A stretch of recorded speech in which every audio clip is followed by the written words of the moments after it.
right here in South Carolina. Take a look. Mr. Trump, poll numbers, Fox came out today. You're at 32%, consistent with all the other polls that have been out there. Are you feeling confident going into Saturday? Well, I do. I mean, we're going to see what happens. I'll tell you what, South Carolina is an incredible place. I've been here many, many times. I have many friends here long before the political stuff. And I feel very good. I mean, we feel very confident. I'm making 4 or 5 speeches today and tomorrow. And you have the biggest crowds. I have the biggest crowds. It was interesting because you kind of a little bit underperformed in Iowa, way overperformed in New Hampshire. The poll numbers here look very similar to New Hampshire. Are you expecting a similar result? Well, I think I really performed well in Iowa. You know, in terms of going in, they went in. This caucus thing is crazy. They went in and they all said they're voting for Trump, and then people would do numbers on them inside, and there was a very crooked deal going on there. I'll tell you what, that whole Iowa thing was terrible with Ted Cruz, what he did with Ben Carson, etc. But I think we really did well in Iowa, picked up a lot of delegates, came in a very strong second, but we did really well in New Hampshire. And New Hampshire was so incredible to us. We won in a landslide, and we won with every single group. And this feels very much like New Hampshire. All right, I'm going to get back to the horse race in a minute. Let me go to the main attack line that is being used against you. Okay. You're not a conservative. Okay, well, I am a conservative. Explain. If you look at me and if you look at any kind of a record you want to look at, I'm by far the strongest on military. I'm by far the strongest of any candidate on Second Amendment. I'm by far the strongest on getting rid of Common Core and bringing the education to a local so that local people can educate the kids, which is 10 times better. You look at where we stand worldwide education, it's a horror show. We're number 30 in the world. We spend the most money. So we get rid of, absolutely, we get rid of Common Core 100%. I'm the strongest on Obamacare. I've been talking to you about Obamacare from the day they proposed it. I said, you got to get rid of it. It's going to be a disaster. And I know because they have thousands of employees. And over the years, I've had tens of thousands of employees. So I understand more about health care than anybody. We have to get rid of Obamacare. We're going to repeal it and replace it. I mean, I'm the most conservative. Oh, by the way, on trade, there is nobody more conservative than me. I will make great trade deals. Let me go to the heart of the argument. We have the world's worst trade deals, by the way, just so you know. I agree, and it would certainly help economic growth. I guess for some people, they say, okay, well, Donald Trump was a New York businessman and he was liberal then. Explain how you became a conservative. Maybe that would help some people understand. Right. Well, first of all, as a businessman, it wasn't like you were liberal. You were sort of like nothing.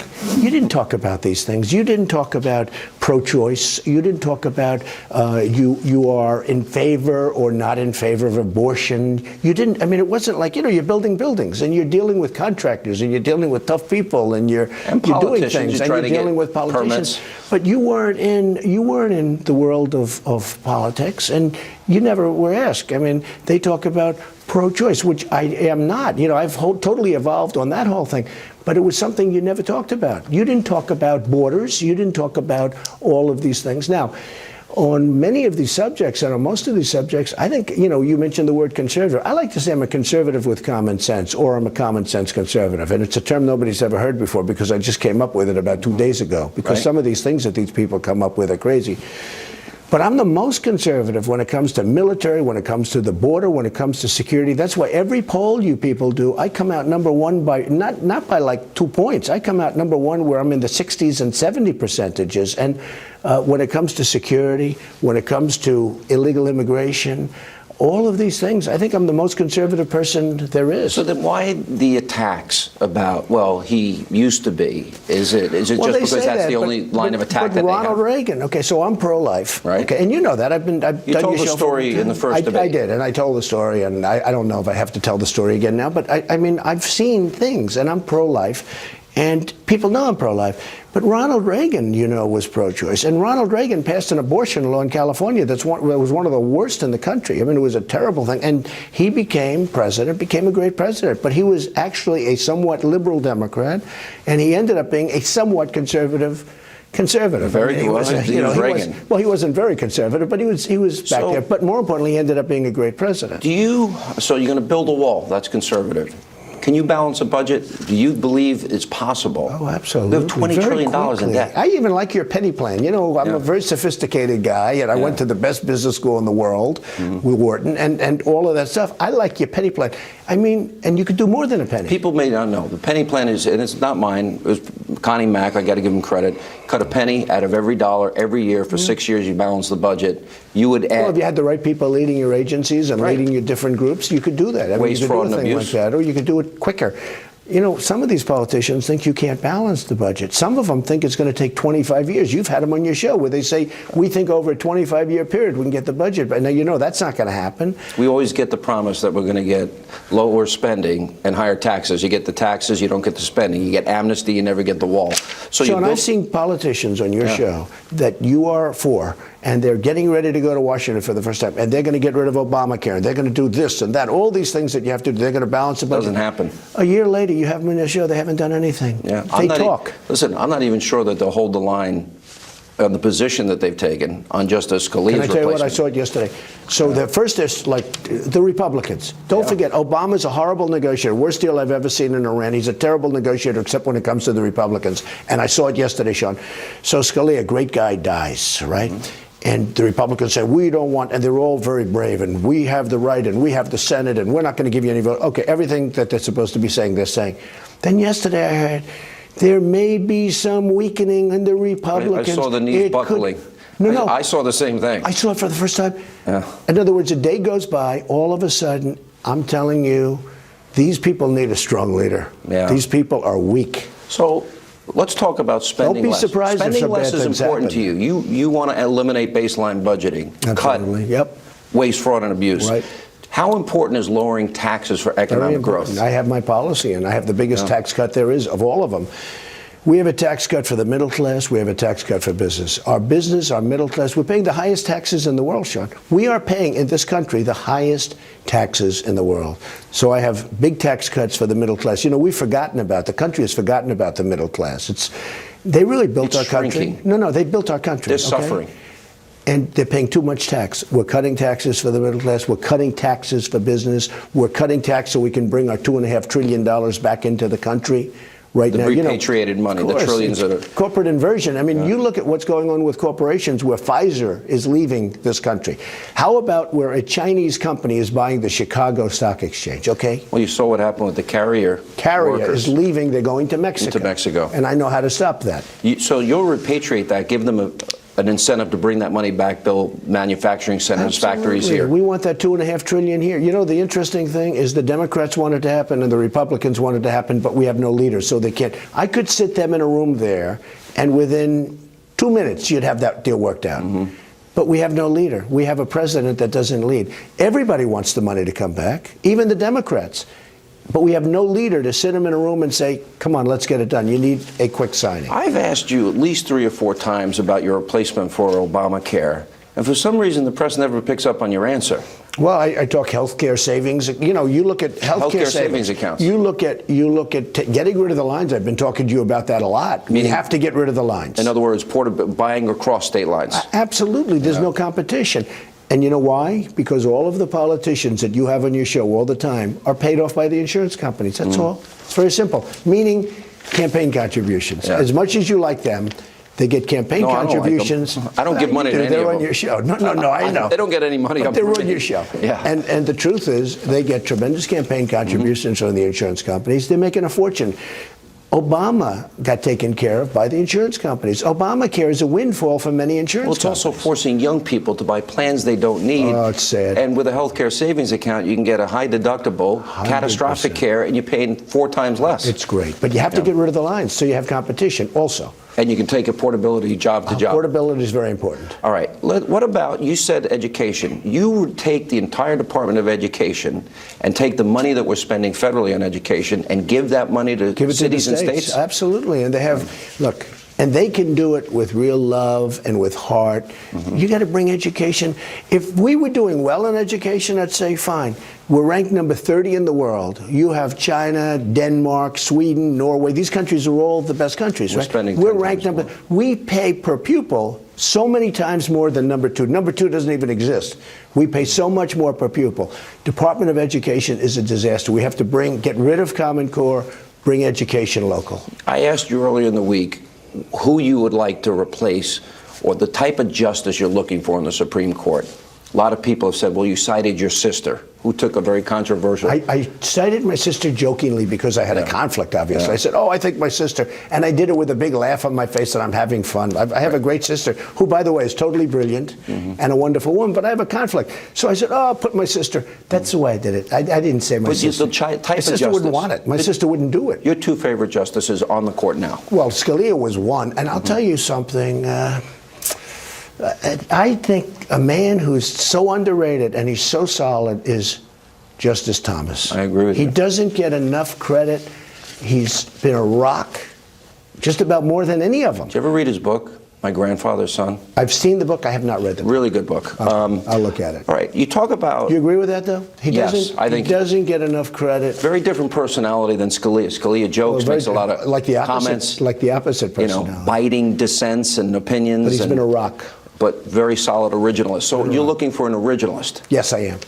And coming up, part two of our interview with 2016 GOP frontrunner Donald Trump. Then later tonight.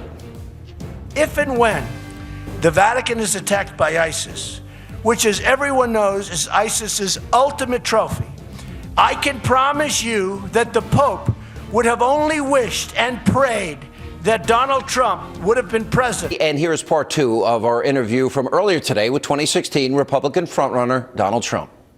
Let me go to the issue of comments you made last night. We're talking about the Israeli-Palestinian conflict. Toughest deal to make of any kind of deal that I've ever seen is Israel-Palestine. Because it's such a toughest mess. Deal. The Palestinians and the Israelis don't exactly... They're not exactly meshing. Yeah. And, you know, one of the reasons, and I said it last night, the toughest single deal to make is getting them together. And I've been told by some Israelis that no matter who it is, you'll never do it. I'm going to give it a shot. But I will say, it is probably, of all the deals, right? Well, you did mention that these kids that are funded by Hamas and Hezbollah. They grow up hating. They're growing up to hate That's why Israel. It's so tough. They grow up hating. They grow up, things were told to me that are incredible, and I won't even say How important, though, is our alliance? They're our number one ally in the region, and that alliance has been, well, fractured in a big way. Israel is so important. What Obama has done to Israel is a disgrace. How they even talk to us is hard to believe. But Israel, and how they talk to Obama. You know, I have friends, they support Obama. I said, how do you do it? It's almost like they do it out of habit. They agree he's been terrible. You look at what he's done to Israel with just this Iran deal, which is such a terrible deal. He has been the worst thing that's ever happened to Israel. Now, a lot of my friends that are Jewish do not support him any longer, but I still have some that do. I say, how can you do it? He's been horrible to Israel. You know what? I think it's habit. They do it out of habit. What do you think of Prime Minister Netanyahu? I think he's good, and I like him. Strong? He's always been strong. He's always been good to me. He asked me to do a commercial for him. I was his only celebrity that he has to do a commercial. Right? He said, would you do a commercial when he ran for office? But I think he's very good. I think he's been treated very, very badly by Obama. Let me get you to expand. You always talk about trade, free trade. You say you're free trade. You want fair trade. Well, I want it to be smart trade. It's got to be smart. But not protectionist. No, not protectionist. But you have to use that as a leverage. Of course. It's a negotiation. We don't use anything. Hey, look, we let China dump their stuff on us, but if you try and do business in China, you can't. I mean, it's impossible. You can't get your stuff in. It's very hard. Right. You can't get your stuff in. And you have to pay tax. So it's got to be equal. It's not equal. And we're losing $500 billion this year. And a trade deficit with China. We have a trade deficit with China with $500 billion. I'm going to negotiate. Believe me, we're not going to lose that U.S. kind of cars money. sold in China. I want, yes, and I want them made here and sold in China. Exactly. Like Boeing. Boeing goes and takes an order. Now they have to build airplane factories in China. And be careful, South Carolina and other places, and Seattle, by the way. They're going to lose factories and manufacturing eventually, in centers. 5 years, they'll start doing their monetary manipulation against China. Nobody has ever manipulated a currency. They're like chess grandmasters, okay? Yeah. Nobody's ever done it like China. And I told the folks last night, right here, I said, be careful of your Boeing plant because you think it's good now, but in 3 years, when the ones are built, the big ones in China, and the currency manipulation takes place, South Carolina's going to have a problem. Look how bad the economy is when you talk about banks now charging you to keep your money. Yeah, that's right. It's opposite. Let me ask you this. You actually said something that really intrigued me. There's still 28 pages of the 9/11 Commission report that have never been revealed. Right, and they should reveal it. I got the impression that you knew something maybe we don't know about the Saudis. I think you will involvement. find out when that's opened. I think you're going to find out that Saudi Arabia had a lot to do with the ripping down of the World Would you Trade open Center. that if you became president? I would open it, yeah. You would. Let the American people know. What I'm saying, and look, we attacked Iraq. Yeah. But Iraq didn't knock down the World Trade Center. When you open up those pages, you're going to find out who did. That's pretty interesting. I played a tape for you on my radio show the other day. Bill Clinton gave a speech. He'd been offered bin Laden, knew bin Laden was a threat. Should have taken him out. Should have taken him out. Should have taken him out. And also, even though you were against the war, and you and I had some debates at the time, you were against the war from the beginning. Totally against the war. And you would know that because you and I have been doing this for a long time. Well, we just disagree. And you and I used to fight about it. We used to fight about it. Now you probably say Trump was sort of like right. Not sort of right. Well, the thing is, once we go to war, what I'm afraid of is we lose 58,000 people in Vietnam, we lose 5,000 people in Iraq, and then Obama politicizes it, or they politicize Vietnam. And why did we send American sons and daughters to fight, bleed, and die, and then we only give Ramadi, Fallujah, Mosul, and Tikrit over to ISIS? That's insanity.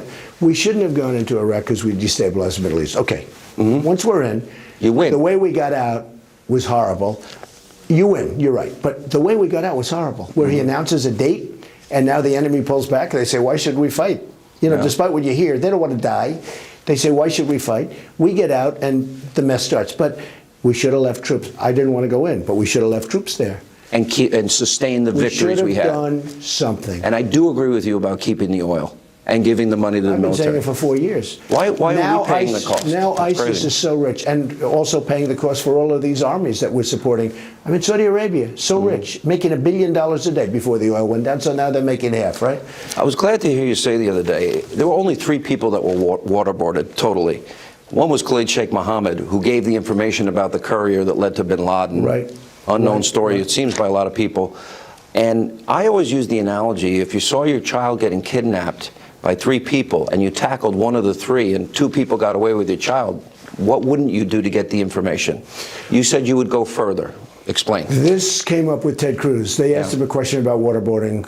Is it good? Is it fine? Is it okay? And he was very weak on his answer. It was a bad answer. And I could see he didn't know. He wanted to stay away from it. He didn't like it. I mean, I understand that. He didn't like it. Then they said, what would you do? I said, I'd approve it immediately and I'd make it worse. Okay? In other words, whatever it took to get information. Whatever it took. Excuse me. And I preface it by saying, in the Middle East, they're chopping off heads. I haven't seen that since medieval times. I read when I was a young guy in history class, I would read about medieval times. They chopped off heads. Now, James Foley, these wonderful people. I know his parents, they're incredible people. They're chopping off heads. Scary. Okay? That's evil in our time. And here we are, they're chopping off heads, and we want information about them, and we can't waterboard, okay? We can't waterboard, no. So when they came to me, by the way, it was very interesting. They came to me, they asked me the same question. I said, I'd approve it immediately, but it's got to be worse. And I got a standing ovation. I didn't know what I was going to get. I didn't exactly poll it. I don't poll things. You don't like poll. These other you don't people. have pollsters at all. No, I do what's right. What's your reaction to Obama saying Donald Trump won't be president? I don't believe he'll be president. Well, I was complimented. He's been the worst president in the history of our country. I was complimented, and I actually said it's lucky that I didn't run 4 years ago because unfortunately Romney didn't take us to the promised land. It didn't work out for Romney. But I said you're lucky I didn't run 4 years ago because you wouldn't be a 2-term president, and I really mean that. I think I would have. You remember when I was thinking about running, and I was number 1 in all the polls and everything? But I was very busy. I had many, many jobs going up all over the world, and I had my children that were sort of young and learning, and well, now they're in great shape. Ivanka, Don, Eric, and I have great executives, so it doesn't matter. Conservatives were concerned in the debate about, you said, about Planned Parenthood. They do good things for women. I just don't like the abortion side. Here's my question. That's what I say. It's true. Should American taxpayers, though, pay $500 billion to that organization No, I said a year? defund. I didn't say pay. Yeah. I said I have a lot of respect for some of the things. They do the cervical cancer on women. They do many, many good things. I know many women that no think it's taxpayer great. money. No, not while they do abortions. I made that clear. I made that clear, I think, at the debate. All right, last question. Things are getting heated. It always happens historically in South Carolina. You threatened a lawsuit with Cruz. Where does that stand? Well, we'll see. I mean, look, I have a couple of them in theory. Was he born? He was born in Canada. He lived there for 4 years. He was a citizen of Canada until 15 months ago. You're not going to file that lawsuit, will you? I'll have to get your approval, okay? Mr. Trump, good to see you. Thank you. Very Appreciate much. it. Thanks so Sean. much.